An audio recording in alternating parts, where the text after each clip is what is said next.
దేవుని ఘనమైన నామమునకు మహిమ కలుగునుగాక. మన ప్రభువును రక్షకుడును నైన యేసుక్రీస్తుల వారి యొక్క ప్రశస్తమైన నామమునకే మహిమ ఘనత ప్రభావములు యుగయుగములకు కలుగునుగాక. సర్వాధికారి అయిన దేవుడు ఆయనకు గొప్ప కనికరమును బట్టి మరి యొక్క శ్రేష్టమైన శుభదినములో దేవుని పాద సన్నిధిలో ఈ రీతిగా కృతజ్ఞులమై దేవునికి స్తుతులు స్తోత్రములు చెల్లించుటకు దేవుని పాద సన్నిధిలో కూర్చునే భాగ్యాన్ని దేవుడు దయచేసినందుకు దేవాది దేవునికి మనము ఎంతగానో స్తుతులు చెల్లించబద్దులమై ఉన్నాము. అదే సమయంలో దినదినము దేవుడు క్షేమమును ఆరోగ్యమును ఇస్తున్నప్పుడు దేవుని మాటల ద్వారా ఆత్మీయముగా బలపరచబడుటకు దేవుని పాద సన్నిధిలో కూర్చున్న దేవుని ప్రియబిడ్డలైన మీ అందరికీ కూడా ప్రభు అయిన యేసుక్రీస్తు పేరట వందనములు తెలియచేయచ్చు ఉన్నాను. దేవుని వాక్యమును ప్రేమించే మిమ్మలను మీ కుటుంబములను నా ప్రభు అయిన యేసుక్రీస్తు నిండారులుగా దీవించునుగాక. గడిచిన సందేశములో ఒక విషయాన్ని మీతో మాట్లాడాను. దేవుడు నోరును దేనితో నింపును అనే విషయాన్ని మాట్లాడాను. ఇప్పుడు మనం ధ్యానం చేయబోయే అంశభాగం ఏమిటి అనగా, విశ్వాసి దేని కొరకు నోరు తెరవాలి, లేదా దేవుని నమ్మిన వారు ఎందుకు నోరు తెరవాలి? ఎందుకు తెరవాలి నోరు? బైబిల్లో నుంచి మనం చూద్దాం. చాలామంది నోటి నిండా గుట్కాలని, పాన్ పరాకులని, ఆకు వక్క కిల్లి అని, ఇంకా పెదాల కింద హ్యాండ్సా అవని ఎన్నో నోటిని తెరుచుకొని దాన్ని నిండుత నింపుకొని వారి దగ్గర ఉండడానికే ఇబ్బంది కలిగించేటటువంటి రీతిగా కొంతమంది నోరంతా ఆకుతో నమిలేసి ఏమేమో నమిలేసి ఉంటారన్నీ. వారి ఎదురుగా ఎవరైనా నిలబడి మాట్లాడాలి అని అంటే వారితో వీరు మాట్లాడేటప్పుడు ఈ నమిలినటువంటి తుంపర్లు వచ్చి ఎదుటి వ్యక్తి మీద పడుతూ ఉంటాయి. అందుకే అసహించుకొని అలాంటి వాళ్ళని ఎక్కువసేపు నిలబెట్టరు. మన నోరును దేనితో నింపుకోవాలి? ప్రభువునందు ప్రియమైన వారలారా, దేవుని నమ్ముకున్నాం, విశ్వాసులుగా దేవుని బిడలముగా దేవుని సన్నిధానంలో ఉన్నాం. దేనితో మన నోరు నింపుకోవాలి అని అంటే కొన్ని విషయాలు చూద్దాం. మొదటి విషయానికి వద్దాం. 145వ కీర్తన 21వ వచనాన్ని ఒకసారి మనం చూద్దాం. మన నోరును దేనితో నింపుకోవాలి కాదు, ఎందుకు నోరు తెరవాలో కొన్ని విషయాలు చూద్దాం. 145వ కీర్తన 21వ వచనము. శరీరులందరూ 21వ వచనము. నా నోరు యెహోవాను స్తోత్రము చేయును. శరీరులందరూ చాలు. శరీరులందరూ ఆయన పరిశుద్ధ నామమును నిత్యము సన్నుతించుదురుగాక. చాలు. మొట్టమొదటిది ప్రియులారా, ఎందుకు నోరు తెరవాలి అనంటే, ఈ 145వ కీర్తనకు ఒక చక్కటి పేరు పెట్టాడు దావీదు. స్తుతి కీర్తన అని పైన చిన్న అక్షరాల చేత ఉన్నాయి చూడండి. ఏం కీర్తన అంట ఇది? స్తుతులు చెల్లించేటటువంటి కీర్తన. ఇప్పుడు 21వ వచనములో అన్నాడు, నా నోరు యెహోవాను స్తోత్రము చేయును అన్నాడు. దేవుని నమ్ముకున్న మనము ఎందుకు నోరు తెరవాలి అనంటే, మన నోరు దేవుని స్తుతించడానికి తెరవాలి. ఎందుకు తెరవాలి నోరు? స్తుతించడానికి, దేవుని నామాన్ని ఘనపరచడానికి. అందుకే స్తుతులు అంటే ఏవో తెలియనటువంటి అమాయకమైన స్థితిలో చాలామంది క్రైస్తవులు ఉన్నారు. స్తుతులు అంటే మోకరించి ఒక అర్ధగంట సేపు స్తుతి స్తుతి స్తుతి స్తుతి స్తుతి అని అరిస్తే అదే స్తుతి అనుకుంటున్నారు. కానీ ఇక్కడ చెప్పాడు చూడండి, స్తుతి కీర్తనలో మొదటి వచనాన్ని చూస్తే, రాజవైన నా దేవా నిన్ను నేను ఏం చేస్తాను? ఘనపరచడం స్తుతి. నీ నామమును నిత్యము సన్నుతించెదను. ఆయన నామాన్ని హెచ్చించడం స్తుతి. 4వ వచనంలో, ఒక తరము వారు మరి ఒక తరము వారి ఎదుట నీ క్రియలను కొనియాడుదురు. అంటే మన ముందున్న వాళ్ళు మన దేవుని నామాన్ని గణపరిచారో లేదో తెలియదు, కానీ మన పెద్దలు మన ముందు కూర్చొని ఉండగానే ఆ గొప్ప దేవుని గూర్చి ఆయన చేసిన క్రియలను కొనియాడడం స్తుతి. 9వ వచనంలో అన్నాడు, ఆయన ఉపకారములన్నిటినీ తలపోసుకోవడం స్తుతి. 12వ వచనంలో అన్నాడు, ఆయన రాజ్య ప్రభావమును గూర్చి చెప్పుకోవడము స్తుతి. 17వ వచనంలో అన్నాడు, ఆయన నీతి కలిగినటువంటి క్రియలను, కృప చూపేటటువంటి క్రియలను గురించి మొరపెట్టడం స్తుతి. 19వ వచనంలో అన్నాడు, ఆయన యందు భయభక్తులు కలిగిన వారి కోరికను ఆయన తీర్చే దేవుడు కాబట్టి మొరపెట్టిన వారిని రక్షించినందుకు స్తుతించడం స్తుతి. 20వ వచనంలో అన్నాడు, తను ప్రేమించే బిడ్డలను అందరినీ కాపాడేవాడని ఆయనకు కృతజ్ఞతాస్తుతులు చెల్లించుట స్తుతి. చాలా విషయాలు ఉన్నాయి. స్తుతి అంటే దేవుని నామాన్ని ఘనపరచడం. అందుకే మన నోరు ఎందుకు తెరవాలంట? దేవుని స్తుతించడానికి. మన నోరు దేవుని స్తుతించడానికి ఉపయోగించాలి. ఎలాగ స్తుతించాలి? వాదములతో కాదు, వాదములతో కాదు. కొంతమంది ప్రార్థన చేస్తే కౌంటర్లు వేసి ప్రార్థన చేస్తా అంటారు.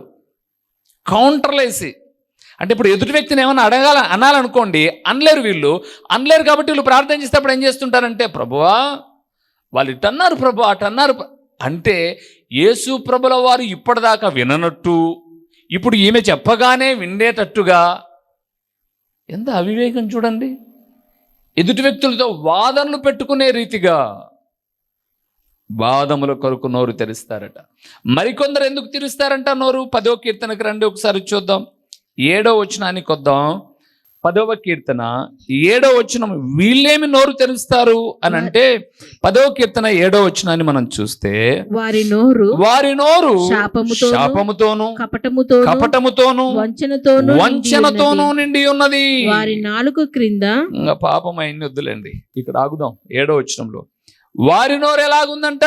శాపముతోను కపటముతోను. కొందరి నోర్లు కపటము అంటే అబద్ధాలు, లేనివి ఉన్నట్టుగా చెప్పడం, ఉన్నవి లేనట్టుగా చెప్పడం. ఎదుటి వ్యక్తిని చెడ్డ చేయాలి అనుకున్నప్పుడు మనం మంచోళ్ళమని ప్రూవ్ చేసుకోవడానికి ఎదుటి వ్యక్తి మీద చెడు చెప్పడం. నీకు తెలుసా నిన్ను ఇట్లా అన్నారు, నిన్ను ఇలాగన్నారు అని చెప్పడం. దేవుడు అన్నాడు, దేవుని నమ్మిన వారు, దేవుని స్తుతించే వారి జీవితాలలో వాదనలు ఉండకూడదు. రెండవది కపటము ఉండకూడదు. మూడవది ఏమి ఉండకూడదు? అక్కడే చూస్తాడా? 17వ కీర్తనలో ఒక మాట రాయబడింది. 17వ కీర్తన 10వ వచనాన్ని చూడండి. ఇక్కడ ఒక నోరు ఉంది. ఈ నోరు ఏం మాట్లాడుతుందో? వారు తమ హృదయమును కఠినపరుచుకుని ఉన్నారు. వారి నోరు గర్వముగా మాట్లాడు. వారి నోరు ఎట్లా మాట్లాడుతుందంట? ఏమనుకుంటున్నావు మేమంటే? గర్వముగా. కొంతమందికి డబ్బులు ఉన్నాయన్న గర్వం, కొంతమందికి పెద్ద కులం అనే గర్వం, కొంతమంది పెద్ద ఉద్యోగం అనే గర్వం. గర్వపు మాటలు. ప్రభువునందు ప్రియులారా, దేవుని నమ్మిన నోరు ఏం మాట్లాడకూడదు? వాదములు మాట్లాడకూడదు, కపటము మాట్లాడకూడదు. ఆ మూడోది ఏంటి? గర్వము ఎప్పటికైనా మీరు చూడండి నాశనం వెళ్ళిపోయేదే. బైబిల్ చెప్పింది, నేను నాశనం చెప్పించడంలే. నాశనమునకు ముందు చెప్పండి గర్వం. అంటే గర్వము ఒకరు చెందుతున్నారు అంటే అది చిన్న వయసు కానీ, పెద్ద వయసు కానీ, సేవకుడు కానీ, విశ్వాసి కానీ, ఉద్యోగస్తుడు కానీ, ఇంకొకడు కానీ, ఎవరైనా కానివ్వండి, ఒక వ్యక్తి గర్వపడుతున్నాడు అని అంటే అతను దేనికి దగ్గరగా ఉన్నాడు? నాశనానికి దగ్గరగా ఉన్నాడు, చాలా చేరువుగా ఉన్నాడు. గర్వపడకుడు. దేవుడు అన్నాడు, నోరు ఎందుకు తెరవాలట? స్తుతించడానికి తెరవాలి. వాదాలు చేసుకోవడానికి, కపటాలతో, గర్వాలతో మాట్లాడడానికి కాదు, స్తుతించడానికి తెరవాలి. రెండవది నోరు ఎందుకు తెరవాలో చూద్దామా? సామెతల గ్రంథం 31వ అధ్యాయము 8వ వచనాన్ని చూడండి ప్రియులారా. ఎంత చక్కటి మాట ఇక్కడ మాట్లాడాడు జ్ఞాని సొలొమోను. 31వ అధ్యాయం 8వ వచనం. మూగవారికిని దిక్కులేని వారికి అందరికిని న్యాయము జరుగునట్లు నీ నోరు తెరువుము. ఎంత గొప్ప మంచి మాట తెలుసా ఇది. దీన్ని వివరించాలంటే 1 గంట సమయం కావాలి ప్రియులారా. క్లుప్తంగా వివరిస్తాను. అక్కడ అన్నాడు, మూగవారికి, దిక్కులేని వారికి దేవుని నమ్ముకున్న నీవు న్యాయము జరగడానికి నీ నోరును ఏం చేయాలి? తెరవాలి. చిన్న ఎగ్జాంపుల్. ఎవరో మనల్ని నమ్ముకొని ఊరికి వచ్చారు. మనం ఉన్నామని ఒక భరోసాతో వచ్చారు. దేవుని తెలుసుకున్నారు, దేవుని ఆరాధించుకుంటూ ముందుకు వెళ్తూ ఉన్నారు. సహజంగా ఈ లోకంలో ఉన్నటువంటి నానుడి లోక సంగతి ఏంటి అంటే, కొంత ఏ దిక్కు లేనటువంటి వారిని భయపెట్టేది ఎక్కువ. వీళ్ళ తరపున మాట్లాడే వాళ్ళు ఎవరు లేరులే అంటే మాట్లాడేది ఎక్కువ. కానీ దేవుని నమ్మిన వారిని గురించి మాట్లాడుతున్నాడు. ఏం చేశారు వాళ్ళు?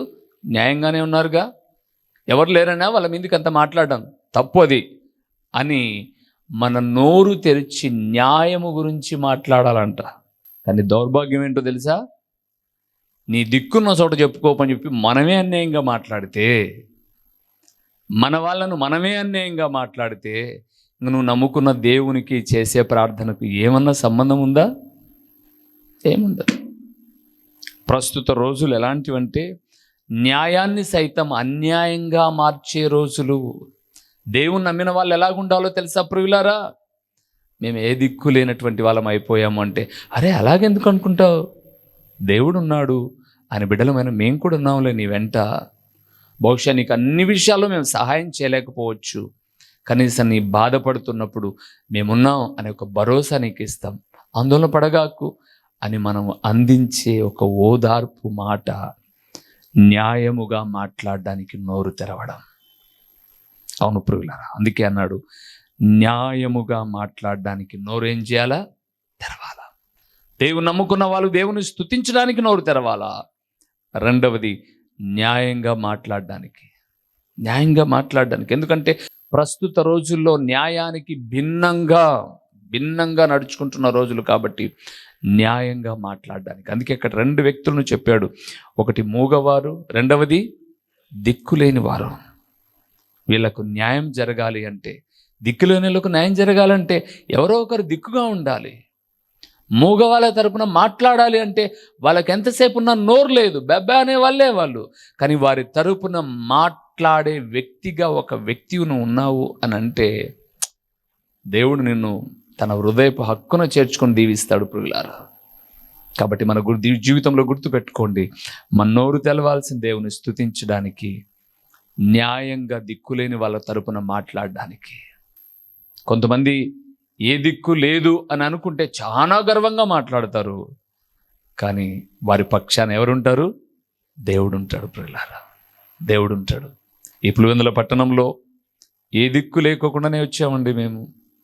ఒక నాయకుని అండనో, ఒక కులగల ఘనం కలిగినటువంటి వ్యక్తుల అండనో, ఒక వీధి లోపలని వ్యక్తుల అండ చూసుకొని ఇక్కడికి రాలే అసలుకి. ఈ ప్రాంతానికి పరిచర్యలో ఏ దిక్కు లేకోకుండా ఒంటరితనముతో ప్రయాణించినప్పుడు ఆయన న్యాయం చేస్తూనే ఉన్నాడు. నాకు పక్షాన న్యాయం చేసిన దేవుడు నీ పక్షాన కూడా న్యాయం చేస్తాడు. ఆయన ఒక్కడుంటే చాలు. మూడవది, ఎందుకు మన నోరు తెరవాలో చూద్దామా? అక్కడే 31వ అధ్యాయం సామెతల గ్రంథం, అక్కడే ఉండండి. కొన్ని విషయాలు మీతో చెప్తాను. 26వ వచనం చూడండి. 31వ అధ్యాయం 26వ వచనం. జ్ఞానము కలిగి తన నోరు తెరుచును. చాలు పురుగులారా, ఇంకా చాలు. మన సబ్జెక్ట్ లోనే ఉందాం. బోధించునవద్దు. మూడవది, జ్ఞానాన్ని వ్యక్తపరచడానికి నోరు తెరవాలి. దేనికి తెరవాలి నోరు? జ్ఞానాన్ని వ్యక్తపరచడానికి. వాగుడుకాయలు అంటారు. కొంతమంది ఎందుకు మాట్లాడుతున్నారో తెలీదు, మాట్లాడుతుంటారు అంతే. అర్థం పర్థం ఏమీ ఉండదు, అందులో సారాంశం ఏమీ ఉండదు, ఊరికే మాట్లాడుతుంటారు. చిన్న ఎగ్జాంపుల్ మీకు జ్ఞాపకం చేస్తాను. రాత్రి మనం అందరం భోంచేసి ప్రార్థన చేసుకొని పడుకొని నిద్రపోయిన తర్వాత వీధిలో ఎవ్వరు తిరుగుతుంటారు, కానీ కుక్క మాత్రం ఊరకనే ఏం చేస్తుంది? బో అని మురుగుతుంటుంది అంతే. పొరపాటుగా మీరు వచ్చి లైట్ ఆన్ చేసి బయటికి వచ్చి ఆ చుట్టూ చూడండి, ఆ కుక్క చుట్టూ ఎవరైనా మనుషులు ఉంటారేమో? ఉంటారా? ఎవరు ఉండరు. అది అరుస్తుంటుంది అంతే. ఎందుకు అరుస్తుందో సహజంగా మన వాళ్ళు ఏంటంటే, కుక్కలకు రాత్రిలో ఇప్పుడు దయాలు కనపడతాయంటే. కుక్కలకే కనపడతాయి, మనకు కనపడవా? అంటే కుక్కలకు దయాలు కనపడడంలో ఎక్స్పర్ట్ అవి. బుద్ధిహీనత. అది ఎందుకు అరుస్తుందో అది తెలియదు. ఈరోజు చాలామంది ఎందుకు మాట్లాడతారో అర్థం కాదు. కొంతమంది ఊరికే మాట్లాడుతూ ఉంటారు. కానీ దేవుడు అన్నాడు, నన్ను నమ్ముకున్న మీరు అలాగ మాట్లాడగాకండి. జ్ఞానాన్ని వ్యక్తపరచడానికి మాత్రమే మీరు మాట్లాడండి. అందుకే సామెతల గ్రంథం 10వ అధ్యాయంలో చూడండి, ఒక మాట అంటాడు. 10వ అధ్యాయము 11వ వచనం. మనము జ్ఞానాన్ని ఎలాగ వ్యక్తపరచాలో 10వ అధ్యాయం సామెతల గ్రంథం 11వ వచనం. నీతిమంతుని నోరు జీవపు ఊట. రెండో నోరు కూడా ఉంది ఇక్కడ. భక్తిహీనుల నోరు బలాత్కారము మరుగుపరుచును. చాలు. జ్ఞానాన్ని వ్యక్తపరచడము అంటే నీతిని గురించి మాట్లాడడం. దేని గురించి మాట్లాడడం? నీతిని గురించి మాట్లాడడం. నీతి మాలిన మాటలు మాట్లాడడం కాదు జ్ఞానం గురించి. జ్ఞానాన్ని వ్యక్తపరచడం అంటే నీతి కలిగిన దేవుడు, నీతి కలిగి బ్రతకాలని మాట్లాడడం. ప్రియులారా, మాట్లాడడం. నేను మొన్నటి దినాన కడపకు వెళ్ళాను. ఒక దైవజనుడికి, ఆయనతో పాటు నేను ఇద్దరం కలిసి వెళ్ళి, ఆయనతో పాటు ఉన్నటువంటి దైవజనుడు ఈ మధ్య కాలంలోనే హార్ట్ అటాక్తో చనిపోయాడు. ఆపరేషన్ బాగా అయింది అనుకున్నారు, కానీ అది ఫెయిల్ అయిపోయి మొత్తం పైన అన్న చనిపోయాడు. జమరమడుగులో మన దైవజనుడు, ఆయనతో పాటు పనిచేసే దైవజనుడు కొంత మనస్సులో కలత చెందాడనమాట. ఒకసారి నేను కూడా అంత బాడీ ఈ హార్ట్కి సంబంధించి చెక్ చేసుకుంటే బాగుంటుంది అని అనుకున్నప్పుడు నేను అన్నాను, అన్న నేను తీసుకెళ్తాను రండి, నేను చూపిస్తాను రండి అని చెప్పేసి పిలుచుకెళ్ళాను. మేమిద్దరం టిఫిన్ చేయడానికి అని చెప్పేసి ఆ హోటల్ దగ్గరికి వెళ్ళాం. టోకెన్ తీసుకున్నాం, టిఫిన్ చేయడానికి హోటల్ దగ్గరికి వెళ్ళాం. ఆ హోటల్ దగ్గర ఒక బోర్డు పెట్టారు, ఈ దినపు మాట అని. ఏమిటో ఈ దినపు మాట అని చూస్తే అక్కడ రాయబడినటువంటి ఒక మాట అండి. ఆ కిందన రాసిన ఆ మాట మాట్లాడిన వ్యక్తి పేరు కూడా రాశారు. ఒక ఆంగ్ల కవి, అతని పేరు. వాళ్ళు రాశారు, ప్రభునందు ప్రియులారా. ఆ మాట చూసినప్పుడు నేను అనుకున్నాను, కొంచెము అన్నతో కాకుండా ఇంటికి వచ్చిన తర్వాత నా భార్యతో నేను మాట్లాడాను. నీతి కలిగిన వాడంట, నీతిగా బతికేవాడంట ఎప్పుడు పొగురుగానే ఉంటాడంట. వాడు రాజీ పడ్డంట ఎవరి దగ్గర. వాని మాటలు ఎవడికి తల దించుకునేటట్టుగా ఉండడంట. వాడు ఎప్పుడు పొగరుగానే. నేను అనుకున్నాను, పొగరుగా కనేదానికన్నా ఇంకేదైనా పదం వాడింటే బాగుండేమో అని అనుకున్నాను. కానీ తర్వాత నాకు అర్థమైందంటే నిజమే. వాడు నీతి నియమంగా బ్రతికాడు అని అంటే గన వాని మాటలు ఎప్పుడు ఎట్లుంటాయి? కొట్టినట్టే ఉంటాయి.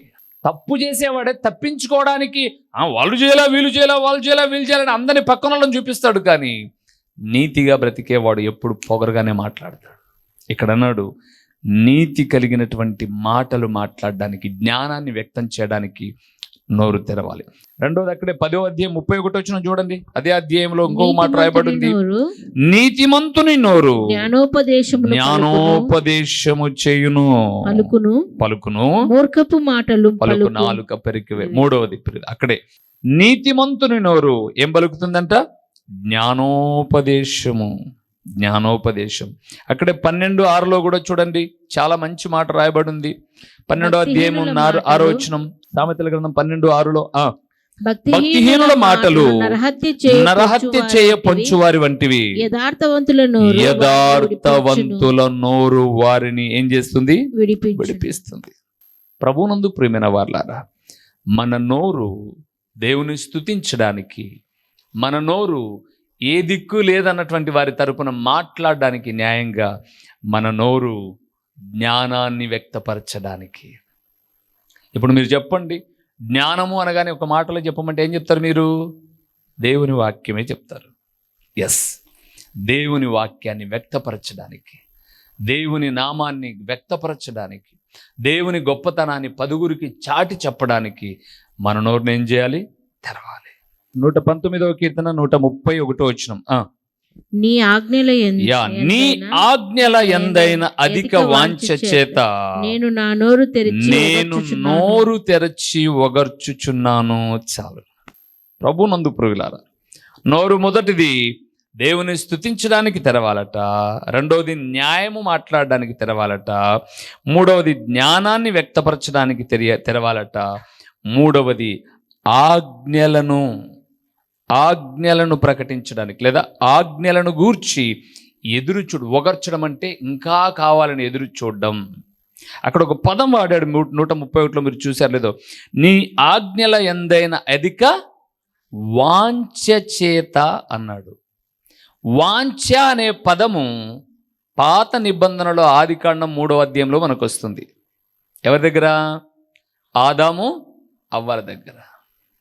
నీకు ఆయన మీద, అంటే ఆవతో అంటున్నాడు, నువ్వు చేసిన తప్పిదాన్ని బట్టి నీ భర్త మీద నీకేం కలుగుతుంది? వాంఛ కలుగును అన్నాడు. ఇక్కడేమన్నాడు? నీ ఆజ్ఞల ఎందైనా అధిక వాంఛ చేత అన్నాడు. అంటే వాంఛ అంటే ఏంటి? తీరని కోరిక. ఇంకా చాలు అంటే భర్తతో ఈ జీవితం ఇంతవరకు చాలు అని ఎప్పుడు అనుకోం. జీవితం అయిపోయినా కూడా ఇంకా నేను చెప్పాను కదండి, మొన్న దైవజనుడు చనిపోయాడని. ఆయన భార్యతో మాట్లాడడానికి నిన్న ఆదివారం వెళ్ళాం. మేము కూర్చొని మాట్లాడుతుంటే ఆమె అంటుంది, ఇంకొంతకాలం బ్రతికి ఇంకొన్ని మాటలు చెప్పింటే బాగుండేది. అంటే ఆమెకు ఇంకా ఆయన చనిపోయి దాదాపు నెల అవుతున్నా ఏముంది? వాంఛ ఉంది. నా భర్త ఇంకా కొంతకాలం ఉంటే బాగుండు. అంటే ఒక స్త్రీకి తన భర్త మీద వాంఛ ఉన్నట్టుగా ఒక విశ్వాసికి దేవుని ఆజ్ఞల మీద ఏముండాలి? వాంఛ ఉండాలి. ఆ వాంఛను తీర్చుకోవడానికి నోరు తెరవాలి. అంటే ఇంకా నేను దేవుని మాటలు వినాలి, ఇంకా నేను దేవుని మాటలు వినాలి, ఇంకా నేను దేవుని సంగతులు నేర్చుకోవాలన్న వాంఛ అనునిత్యము మనకు ఉండాలి ప్రియులారా. ఇంకా చాలా అబ్బా, ఎప్పుడు చెప్పిన ప్రసంగాలే, లేకపోతే ఎప్పుడు గద్దిస్తాడు, ఎప్పుడు పాడిన పాటే కాదు. దేవుని ఆజ్ఞలను గూర్చిన వాంఛ కొరకై నోరు ఒగర్చాలి, ఎదురు చూడాలి, ఇంకా కావాలి అని. దేవుడు 4 విషయాలు. దేవుని నమ్మిన మనం ఎందుకు నోరు తెరవాలి అంటే, దేవుని స్తుతించడానికి మన నోరు తెరవాలి. ఎప్పుడు ఈ నోటిలో స్తుతి ఉండాలి. దేవుని నామాన్ని ఘనపరచడమే స్తుతి. రెండవది, దిక్కులేని వారి పక్షముగా, మూగవారి పక్షముగా ఈ నోరు ఏం చేయాలి? న్యాయంగా మాట్లాడడానికి నోరు తెరవాలి. మూడవది, ఈ నోరు దేవుని జ్ఞానాన్ని వ్యక్తపరచడానికి, ఇదర్రా దేవుని జ్ఞానం అని సమాజానికి వ్యక్తపరచడానికి, మన బంధువులు, రక్త సంబంధికులు, కుటుంబ సభ్యులకు వ్యక్తపరచడానికి మన నోరు తెరవాలి. చివరిగా మన నోరు ఆజ్ఞలను గూర్చినటువంటి వాంఛ చేత మన నోరు ఒగర్చాలి. ఇంకా నాకు కావాలి దేవుని ఆజ్ఞలు, ఇంకా దేవుని మాటలు వినాలని. ఎప్పుడైతే దీని కొరకై తపన కలిగి ఉంటామో అప్పుడు దేవుడు 81వ కీర్తన 10వ వచనంలో అన్నాడు, ఆసాపు ద్వారా మాట్లాడుతూ, నీ నోరు బాగుగా తెరువుము, నేను దానిని నింపెదను. దీని కొరకై మన నోరు తెరుస్తూ ఉన్నప్పుడు ఇవి ఎప్పటికప్పుడు జ్ఞానాన్ని, స్తుతించే బిడ్డలకు జ్ఞానాన్ని, న్యాయం చేసే గుణాన్ని, ఆజ్ఞలు గూర్చిన వాంఛ ఎప్పటికప్పుడు ఇస్తూ, కొత్తదనాన్ని ఇస్తూ మన నోటిని ఆత్మ సంబంధమైన వాక్యము చేత నింపేవాడుగా ఉన్నాడు. తలలు ఉంచుదాం, కళ్ళు మూసి ప్రార్థన చేస్తూ, దేవా నా నోరు దీని కొరకై తెరవడానికి, నేను స్తుతించడానికి, దేవా న్యాయముగా మాట్లాడడానికి, జ్ఞానాన్ని వ్యక్తపరచడానికి, నీ ఆజ్ఞలను గూర్చిన వాంఛ చేత ఒగర్చడానికి నా నోరు నేను తెరుస్తాను. నేను నమ్ముకున్న బిడ్డగా నీ కృపలో జ్ఞాపకం చేసుకో ప్రభు అని అడుగుదాం. ప్రభు ఎదుట శిరము ఉంచి ప్రార్థన చేద్దాం. మహాగణుడైన దేవా, మహోన్నతుడైన పరలోకపు తండ్రి, మీ ఘననామమునకు స్తోత్రములు చెల్లిస్తూ ఉన్నాము నాయనా. స్తుతి నొందదగిన పరిశుద్ధుడు అయిన దేవుడవు. ఆసాపుతో అలనాడు మీరు మాట్లాడుతూ 81వ కీర్తన 10వ వచనములో, నీ నోరు బాగుగా తెరువుము, నేను దానిని నింపెదను అన్నారు. నాయనా, దేని చేత మా నోటిని మీరు నింపుతారు అంటే, నవ్వు చేత, మీ వాక్యమనే ఆహారము చేత నింపుతానని గడిచిన సందేశంలో మాట్లాడారు. ఇప్పుడు నేను నమ్మిన బిడ్డలమైన మేము ఎందుకు నోరు తెరవాలి అనంటే, మిమ్మల్ని స్తుతించడానికి, న్యాయాన్ని మాట్లాడడానికి, జ్ఞానాన్ని వ్యక్తపరచడానికి, నీ ఆజ్ఞలను గూర్చినటువంటి వాంఛ చేత మా నోరు ఒగుర్చున్నట్లు తండ్రి మీరు కృప చూపండి. ఈ వాక్యమనే బిడ్డలు తమ నోరు వాదముల కొరకు, గర్వము కొరకు, కపటము కొరకు, నా తండ్రి బుద్ధిహీనత కొరకు తెరుస్తూ ఉన్నట్లయితే తమ నోటిని కాపు పెట్టుకుని జాగ్రత్త వహించడానికి సహాయం చేయండి. నాయన, ప్రకటించిన పరలోకపు సంగతులు వ్యర్థముగా పోకుండా సారవంతమైన నేలను పడిన విత్తనము వలె 30దంతలుగా 60దంతలుగా 100ంతలుగా ఫలింపచేసి మీ ఘననామానికి మహిమ ఘనత ప్రభావములు మీరు కలుగు చేసుకునుమని ఎంతైనా నమ్మదగిన దేవుడవైన మీకు స్తుతులు చెల్లించుకుంటూ ఈ మనవులన్నీ కూడా మా ప్రభువును మీ ప్రియ కుమారుడును మా ప్రాణనాథుడు విమోచకుడు అయిన యేసుక్రీస్తుల వారి యొక్క ప్రశస్తమైన నామములో దీన మనస్సుతో అడిగి పొందియున్నాము తండ్రి, ఆమేన్. ప్రభువైన యేసుక్రీస్తు పేరట దేవుని వాక్య వీక్షకులైన ఆత్మీయులైన మీ అందరికీ నిండు వందనములు తెలియచేయుచున్నానండి. ప్రభువునందు ప్రియులారా, దేవుని మహాకృపను బట్టి ఈ ప్రార్థనా ఛానల్ ద్వారా, యూట్యూబ్ ద్వారా 5 సంవత్సరాలు ఇప్పటిదాకా దేవుని మహాకృపను బట్టి 100 ప్రసంగములు మీకు అందించడానికి ప్రభు సహాయం చేశాడు. ఈ సమయంలో ఒక ప్రాముఖ్యమైన ప్రకటన ఏంటి అనగా, మీరు ఎప్పుడైనా పులివెందుల ప్రాంతానికి, ప్రొద్దుటూరు ప్రాంతానికి వచ్చినా ఈ 2 చోట్ల ఉదయ సాయంకాలపు కూడికలు జరుగుతూ ఉన్నాయి. పులివెందుల ప్రాంతంలో అయితే ప్రతి ఆదివారం ఉదయం 9 గంటల నుంచి 11 వరకు ప్రతి ఆదివారము ప్రభు బల్లారాధన ఉంటుంది. ప్రొద్దుటూరులో కూడా ఉదయకాలము 9 గంటల నుంచి 11 గంటల వరకు ప్రభు బల్లారాధన. తిరిగి ప్రొద్దుటూరులో సాయంకాలం 6:30 గంటల నుంచి 8:30 వరకు సాయంకాలపు సువార్త కూడికలో దేవుని సేవకుడినైన నేను వచ్చి దేవుని వాక్యాన్ని ప్రకటిస్తాను. మీరు ఒకవేళ ఈ ప్రాంతానికి ఎప్పుడైనా వచ్చినా, లేదా మీరు ఈ ప్రొద్దుటూరు పులివెందుల ప్రాంత వాసులైతే దేవుని వాక్యము మాత్రమే ప్రకటిస్తున్న అమూల్యమైన సందేశాలను వినుట కొరకు మిమ్మల్ని ప్రేమతో ఆహ్వానిస్తున్నాను. ఎందుకు మీరు ప్రొద్దుటూరు పరిసర ప్రాంతాలలో ఉన్నవారైతే సాయంకాలపు సువార్త కూడికకు సూపర్ బజార్ రోడ్డులో ఉన్నటువంటి క్రీస్తు ప్రార్థనా గృహానికి మీరు రాకూడదు. మిమ్మల్ని ప్రేమతో ఆహ్వానిస్తూ ఉన్నాను. రండి ప్రియులారా, మీరు నేను కలిసి దేవుని నామాన్ని కనపరుద్దాం. ఒకవేళ పులివెందుల ప్రాంతంలో ఉన్నట్లయితే ఇక్కడికి రండి, ఆ ప్రొద్దుటూరు ప్రాంతంలో ఉన్నైతే అక్కడికి రండి. లేదా మీరు ఈ రెండిటికి మేము దూరంగా ఉన్నాము అనంటే ప్రతిరోజు యూట్యూబ్లో ఒక సందేశం ఉంటుంది, వీక్షించండి, ఆత్మీయమైన మేలులు పొందండి. ప్రభు పేరట మీ అందరికీ నిండు శుభాభివందనములు.